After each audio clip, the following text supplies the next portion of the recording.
Okay, so what's going on here? This is a big deal. Yeah, this morning, a very big deal for you. It is a very big deal. It's a big day and a big milestone. Reverses the course of time. It does. We've wanted to be a one-stop shop for all your financial services needs, and one of the holes we've had for the last 2 years was in cryptocurrency, the ability to buy, sell, and hold crypto.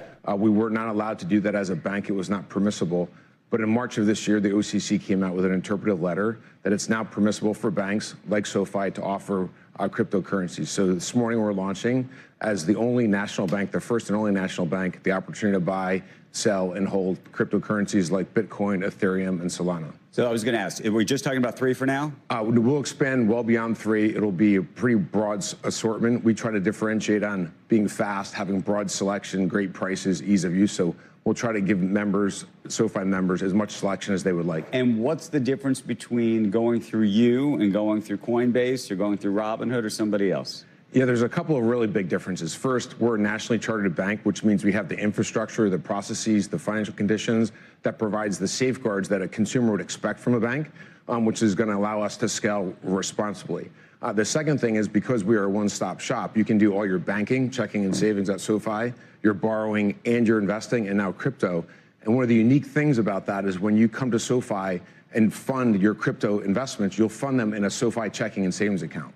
That checking and savings account's deposits earn interest. Say that again. You're going to fund it with crypto? You're going to fund your checking account. You're going to fund your checking account with cash. Okay. And then when you buy Bitcoin or Solana or Ethereum, the money will come straight out of your checking and savings account. So when you're not putting cash to work, it's not sitting in an account that earns no interest, and it's not sitting in an account that's not insured. So the money will sit in an FDIC insured account. Up to $2 million is what we offer. And when you buy, it will instantly withdraw from that account and send it to the... Back to the channel, Aaron here from the Bitcoin Bros. And we're going to be getting into Bitcoin strategy here today, getting into some news updates. So make sure to stay tuned for all information in today's video.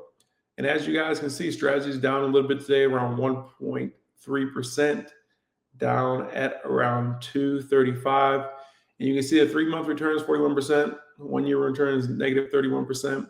So this is why a lot of people have been discouraged of the price action strategy here as of late. Going to be putting that a little bit into perspective in today's video, so stick around for that. But if you look at the Bitcoin net asset value, we're sitting at around $66.7 billion. Compare that to the market cap, $67.7 billion market cap. You can see the MNAV is continuing to fall. Right now, you can see their MNAV, they use enterprise value, is at around 1.24, but it's getting closer and closer to 1. And we've been talking about this recently in our channel. When strategy is at 1 MNAV, that may be a great buying opportunity. Let's get into some of the other statistics here today for strategy. Right now, currently sitting at 159 on the top market cap companies. They still in the United States, and they still qualify for the S&P 500. So we could see an inclusion coming early December. That's something that we do have to watch out for. And the trading volume for today, still around the top 20 to 25 companies. Good to see from strategies there, around $431 million of actively traded volume. Just say the market hasn't been open for too long, so that's good to see.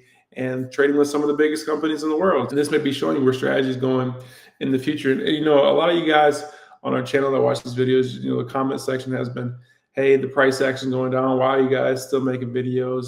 MSTR is dead and it's never going to fall back.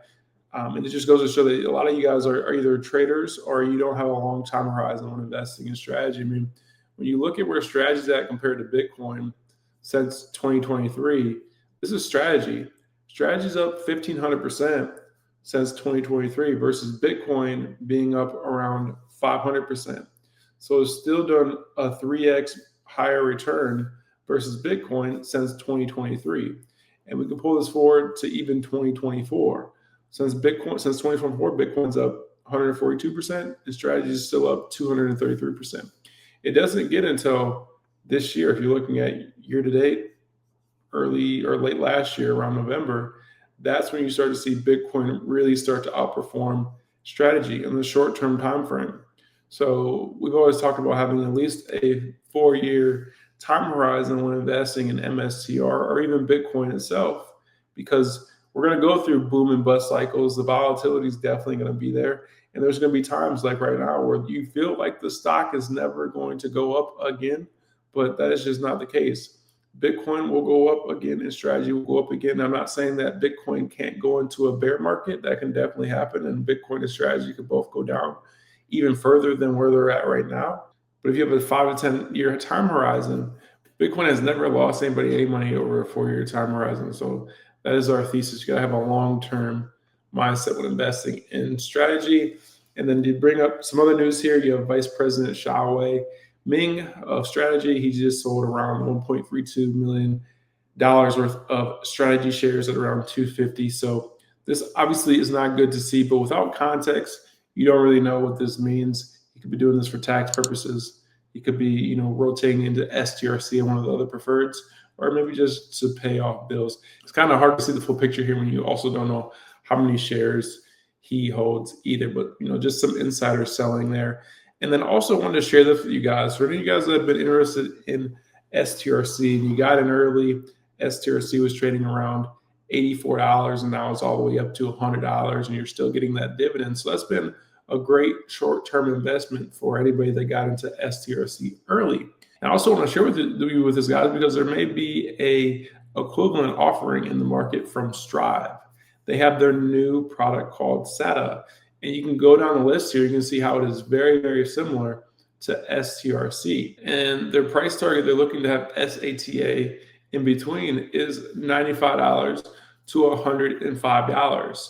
And if you look at where SATA is trading at right now, it's around $92. So if you are looking for a fixed income vehicle, you may be able to get a little bit of an arbitrage here. Well, SATA is still low. It's only $92, and this thing can go to $100. It's an easy 10% gain right there if it goes up to $100 US. So something that you guys can check out on your own. Look a little bit more into SATA if you're interested in a product like STRC or some of these fixed income vehicles. You guys can check out more of that in your own time. Or if you want us to make more videos on some of these other preferred offerings like SATA, we definitely can. And then you have Canadian public company Matador Technologies. Mata buys an additional 92 Bitcoin and they hold 175 BTC. So just more companies buying Bitcoin. Definitely good to see there. And then some big news from Square. So all the Square merchants now can accept Bitcoin. They can have Bitcoin to Bitcoin, Bitcoin to USD. So if you are a Square merchant, you can turn this on. And this is just helping with the Bitcoin use case, everyday payments, things like that. So shout outs to Block and Jack Dorsey. That is definitely huge for Bitcoin there. And then we have another company here, Falcon Edge. They bought an additional 4 Bitcoin and they now hold 20 BTC. Obviously, this is not a lot of Bitcoin for a company to hold, but this is still good to see that these companies are still continuing to accumulate more and more Bitcoin because they believe the price right now is a lot less than where it will be at in the future. And then to look at some technicals here, Bitcoin did just fill its CME gap. So this could be a bullish sign here that, a lot of the times when you're looking at Bitcoin or other stocks, they have to go back and fill these gaps, and Bitcoin just filled it. So this may be showing a local bottom here at around $104,000 that Bitcoin just filled the CME gap. And then to look at the Bitcoin ETFs here, yesterday we got a $1 million inflow. So basically no money went into the Bitcoin ETFs yesterday, but it'll be interesting to see as the government's opening back up and as we may start to get this government data that we've been missing with the jobs numbers. And if all that data comes out and is positive, how these Bitcoin ETFs could potentially pick back up. That is something to pay attention to there. I think we could definitely see a reversal of what we've seen over the past 2 weeks, where we've been seeing just massive amounts of red, people selling off of the Bitcoin ETFs. So that is something to watch out for. And then this is something that, is very interesting. The White House and Donald Trump, they're looking to do 15-year car loans. And we're also seeing 50-year mortgage loans, continuing to add onto the house of cards, which is the US dollar. And all this is going to cause more money printing, more liquidity. It's going to cause the dollar to be weaker. And inherently, this is good for people who own assets. This is going to be good for Bitcoin. You're seeing things like 15-year car loans because people can't afford to do, 5-year car loan anymore. So the dollar is going to continue to do value, and asset prices are going to probably continue to go up. The dollar is going to continue to value, and asset prices are going to go up. Not financial advice. Didn't really have too much in today's video. Just wanted to get you guys brought back up to speed on everything going on in the market here today. Leave all your thoughts in the comment section below. My name is Aaron from Bitcoin Bros. I'm out. See you guys in the next one. Have a great rest of your day.